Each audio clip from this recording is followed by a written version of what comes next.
What would happen if you took the Sapir-Whorf hypothesis to its illogical extreme? That's what we're going to explore in this video. But first, let's get some things out of the way. Hi, I'm Noli. This is my entry into Agmashra's course Conlang Circus, and the very first time I ever finished a Conlang and recorded a video, so don't expect too much. Also, I'm still a little bit ill, so my voice is a bit off. Sorry for that. There's a lot to cover in very little time, so I'll be skipping over a lot, and I'll add some design notes in the corner here and there to make this flow better.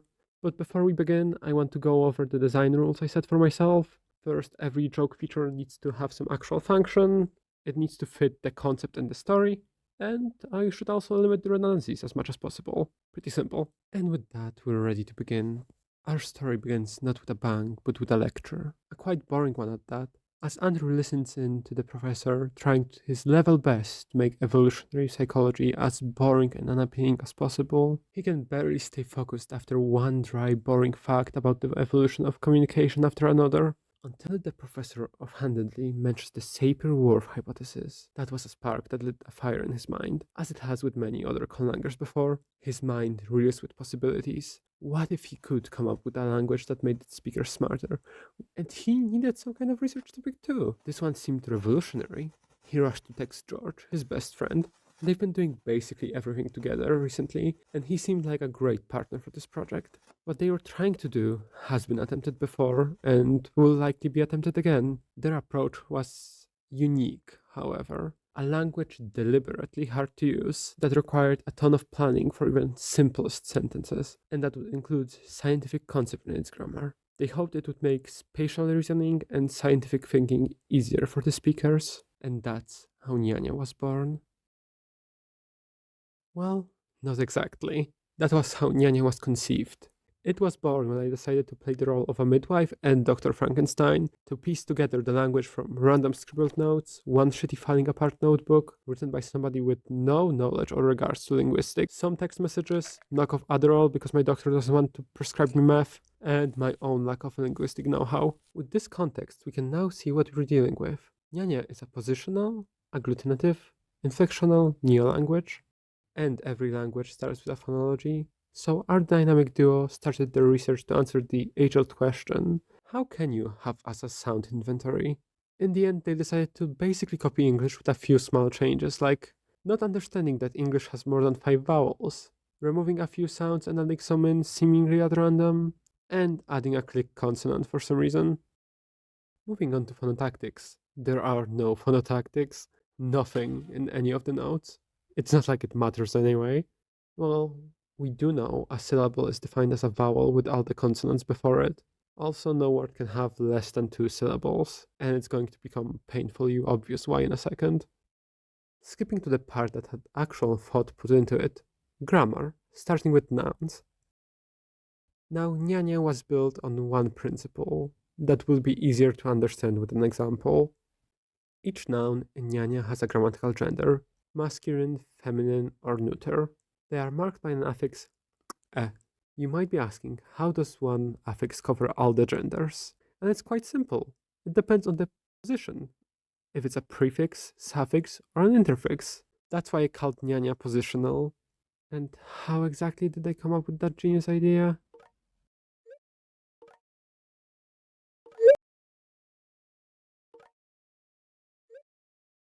And so, the core principle and the first nail in its coffin were established, with almost everything decided by its position and an amount of bound morphemes to rival a BDSM convention. Nyanya had everything it needed. For nouns, this meant that gender, number, definitiveness, and secondary gender each had its own affix. Wait, what even is secondary gender? Well, I didn't know either, and the only notes on it were that it exists and has 8 categories. And I couldn't even get rid of it, since it would break things down the line, so I just made something up and moved on. There's more things here, like reduplicating the word with a different number, but who cares about that anyways? What you really came here for are the cases, and Nyanya delivers. At first the system shamelessly copied Hungarian, then Finnish, but in the end,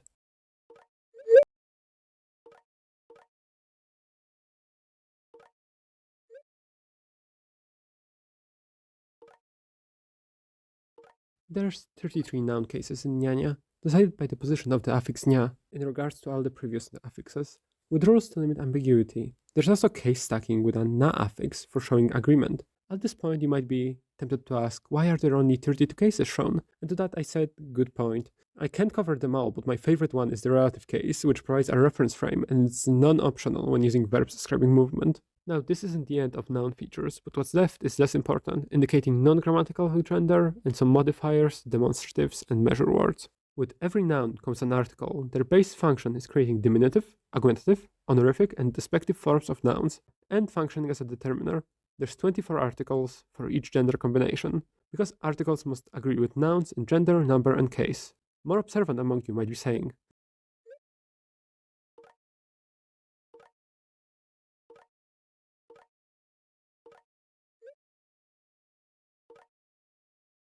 George solved the problem by adding in grammatical color, a function of 3 affixes, R, G, and B. Each noun is assigned a color based on a long table of categories. It allows adding redshift to the noun, moving the R affix to make it redder, which indicates that the noun is moving away from the speaker. Now, nyanya is nothing if not maximalist in its features, so there's also blue shift and green shift. Of course, nyanya also needs pronouns. There's only one pronoun, hababa, which can be modified by affixes of inclusion, gender, animacy, and case, but with some affix changes. They can also have a reflexive, reciprocal, and interrogative form. A language without verbs is something of a holy grail among conlangers, attempted by many with different degrees of success, so I'm glad to announce Nyanya didn't even try that, thankfully, can you imagine? No, it has regular verbs. Well, regular, all its verbs are transitive, for a simple reason. Since there's only so many word orders, the affix fiola adds more tense information. Other simple affixes include agreement, negation, voice, and submissive and dominant moods. Wait, what? A quick tangent, there are 4 degrees of formality: casual for speaking with people of the same standing, semi-formal and formal, speaking to people of a higher standing, and hyperformal, no relation, which we'll get to later. If the verbs were ever going to compete with nouns in terms of complexity, they needed something to rival the case system, so George basically reused the system to give us moods. There were 64 moods in their notes. Some were actually aspects, but when I saw the table, I really stopped caring about proper terminology. They cover factual statements, evidentiality, wishes, commands, intent, emotions, and are used for questions and subclauses. My favorite from this group is auto-persuasive, for when you really want something to be true. We also need to focus on the aspect part of the table, because there's one thing there that's not like the others.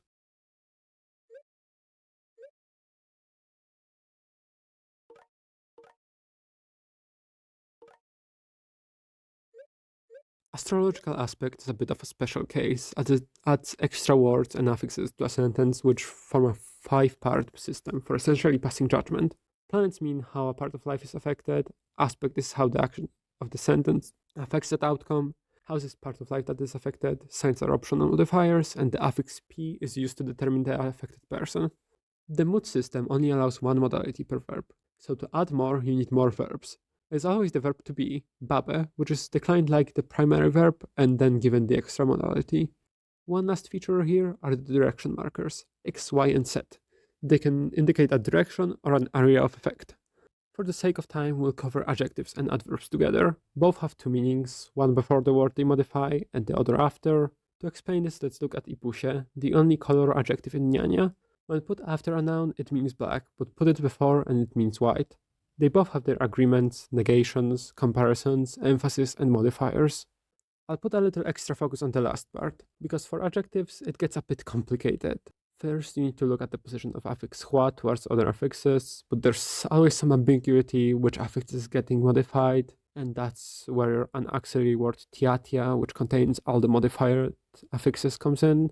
And to add on to it, the position of tiatia also affects the modifier. The last big thing is syntax. Word order changes a lot, but if you look at the verb, subject, and object as core elements, it doesn't matter the order they are in, there's always 4 spaces in a sentence between them. We'll designate them 1 through 4. Placement in those spaces is vital for things like nouns and subclauses. Conjunctions are handled by the linker word gre and the modifying affix ble. Words are linked together by gre into one long pseudo-compound, and then the position of the ble affix decides what the conjunction means. Oh, and if you want to link 2 sentences together, you have to do it word by word.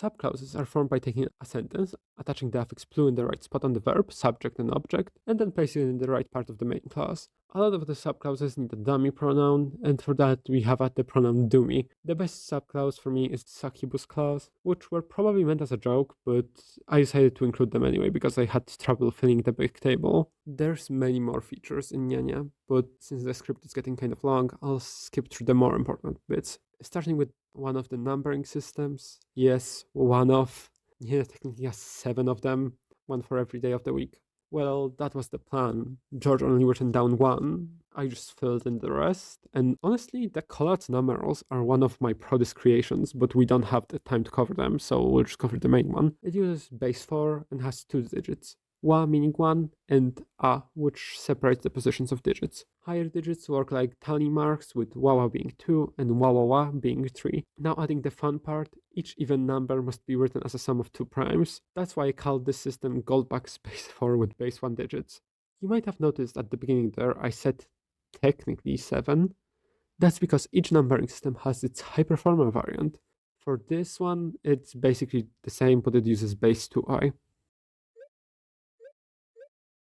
The notes on this are a bit messy and convoluted, but George suggested a 7-way split of society based on IQ, with title markings for names and different rules for communicating between tiers. We already discussed casual, formal, and semi-formal, but hyperformal is a version of language supposed to obscure the communications between the people of the highest tier to anybody else. It changes how the affixes affect words, and some of the language systems are only intended for hyperformal.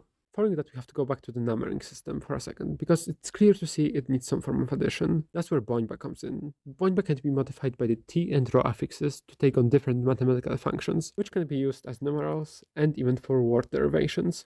Speaking of derivations, ɲaɲa has a complex system for compounds. Not these kinds of compounds, compound words. To make one, each word needs to be put into a construct state by adding a special set of affixes, which translates to an atomic number of an element in base 5. Okay, I lied, it's chemical compounds after all.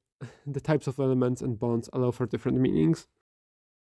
Last feature we'll cover are stress patterns. George in his notebook had an idea for making them add extra meaning to the verb, subject, and object. The subject is supposed to contain the step of the hero's journey the speaker is on. The object assigns a Jungian archetype to the other C, and the verb Kabbalistic tarot, predicting the future arising from the spoken sentence. But that's not all. At this point, George suggests a complex tonal pattern to communicate the ideas across the planes of existence to creatures of higher vibrational frequencies. And at this point, I just gave up. I can barely contact people on this plane, and I'm so tone deaf the Mandarin tone system is like black magic to me. There's no way in hell I'm patching that together from the haphazard nodes. And I wasn't the only one that didn't like how the situation was developing. Now, unfortunately, I do not know how that story ends. There's only so much I've been shown. I do not know if this is a cautionary tale or just somebody overly dramatizing their story for whatever reason. But as any content creator, I do hope I can get some engagement from it. To end on a lighter note, I did come up with a writing system for ɲaɲa. To capture the spirit, it's an equally messy system, a positional reverse abugida. Instead of the vowels being marked on consonants, vowels are the main symbol, mostly distinguished via rotation, while consonants are marked with a small symbol in the right position relative to the vowel. Now, it doesn't have to be written in MS Paint, but I think it fits the aesthetic too well not to. Hey, thanks for watching. I really hope you enjoyed the video. If you did, please consider leaving a like, a comment, and maybe vote for me in the contest. It would really mean a lot. I would also like to thank my lovely friends, Cryp, who designed my little avatar here, and Cyberfae, who helped me get the audio sounding pretty okay. You will find both of them in the description. Go check them out, please. They are lovely people. Thank you for your attention, and I will now go on to the translation section. For the translation part, I decided to do the Twilight quote, and here is the dictionary I used. Wawawa bonia bolinia baslomi, binia erniligismo, transmania bolinia lumwaksa, polinia bolis szifiola hiu cioba hiunia bednia niohiu, gałała bahaba del bahałania, naboli pumislomi niachła, tianiatia, niabili o gigigiton ernia, transniabolik saniuni nia. Nia boli pomyślami niachła. Szczyfiola hiulinia cioba hiunbo niabo niohiubu benialihiu. Wali boro bońba rotiro slominia. Libi erniżismonia. Translisma bolum waksania. Hiufiola szczycioniolipo niapo elihiubabeplu. Ksalipo replux iniapi Edward. Pluliji barker niabi miał. Plulinia po nianiuptonipti czugaj czeptichech astyczimi maptoksania trans dunia bo niamiliksa. Szczyfioli chimnia cioba hiuboniabo niohiu benialihiu. Wałali roboro bońba rotiro slominia. Libi erniżismonia. Translima bolum waksania. Blepru niohiu fiola cionszczynia policzub tojczełgi hiunia pohechamie kaptolihiunia plugre. Bledubo plumiksania prugre. Bleprunio fiola ciochiu czcinia polibabo nia pobelinia plugre. Plunania gałała bahadbadenia na bahawana pru. Bleplunia bilidziu ernia fłów pru o plutransnia poksali steci nia pojma prugre. Blesci fiola hiucio bolinia bolihiu kronio hiu peplu grefiola hiu bolinia bolihiu ciotla hiunia bonie niohiu szczyhiu plu. Łałania gadenia haplu babałabahana. Ble erbili ai plu gipsonia o trans boli odat pluaksania grega wała bahaba plude bahałania. Pluniana bilinenia erna bibondzina. Plutransnia ksali alnu nia pode mną. Plulina nia bi aje gipso.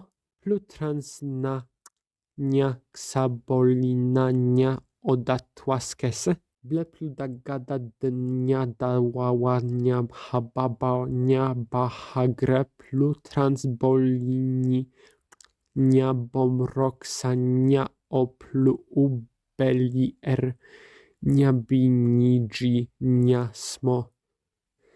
Dunia bo nia miliksan.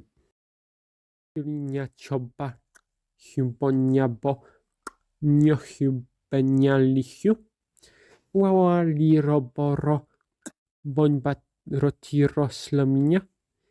Libi erniżismonia. Translisma bolum waksania. Wałaganiła dehababała bahaplu. Blechiascio kreptą pogłuskie. Dżrihiuke ile morap taniochiu grechia ściokreptą poł kej ilo optogłuskie dżrihiu pona mto imi babteniochiu plu. Polinia poliszczy fiola hiu ciobabe hiunia niochiu plu. Gałała bahaba plude bahałaniła. Pluda gada gałała bahaba de bahałaniła.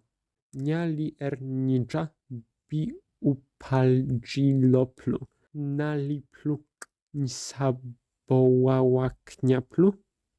Dunia bol nia miliksa.